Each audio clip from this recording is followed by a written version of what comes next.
Psalm 20 is a powerful and often overlooked passage that contains a deep message of hope, trust, and victory. It's a prayer that speaks directly to anyone who finds themselves in a battle, whether it's physical, emotional, or spiritual.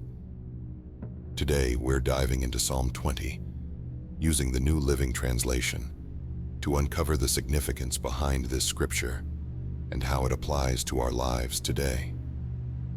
In times of trouble, where do you turn? What do you rely on? Psalm 20 challenges us to place our trust in God above all else. It's a prayer that the people of Israel would recite for their king before he went into battle. But the wisdom in this psalm isn't just for kings. It's for all of us as we face the battles in our own lives. Let's start with verses 1 and 2. May the Lord answer you in the day of trouble. May the name of the God of Jacob keep you safe from all harm. May he send you help from his sanctuary and strengthen you from Jerusalem. Right away, we see that this is a cry for divine protection and strength. It acknowledges that when we face difficulties, the first place we should turn to is God. The psalmist prays that God's help and strength would come from his sanctuary, symbolizing that our true help doesn't come from our own abilities or the world around us, but from the very presence of God himself. The psalm continues with verses 4 and 5.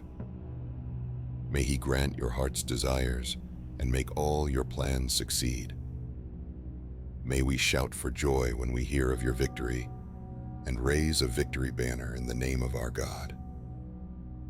Here, the focus shifts to the expectation of victory.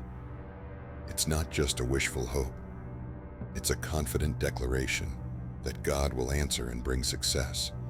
Notice the joy and celebration that's anticipated. The psalmist expects victory because he knows where his strength lies. His hope is firmly planted in God. But perhaps the most striking part of this psalm comes in verse 7. Some nations boast of their chariots and horses, but we boast in the name of the Lord our God. This verse is crucial.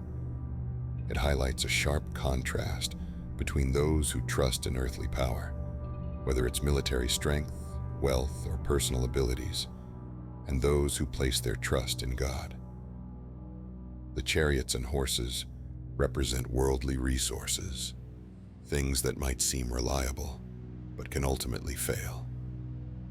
On the other hand, trusting in God's name is an act of faith that acknowledges that real power, real victory, comes only from Him. As we reflect on this psalm, it's clear that Psalm 20 teaches us to rely not on what the world offers, but on the enduring strength of God. It's a reminder that while resources, talents, and strategies have their place, they are not the foundation of our victory.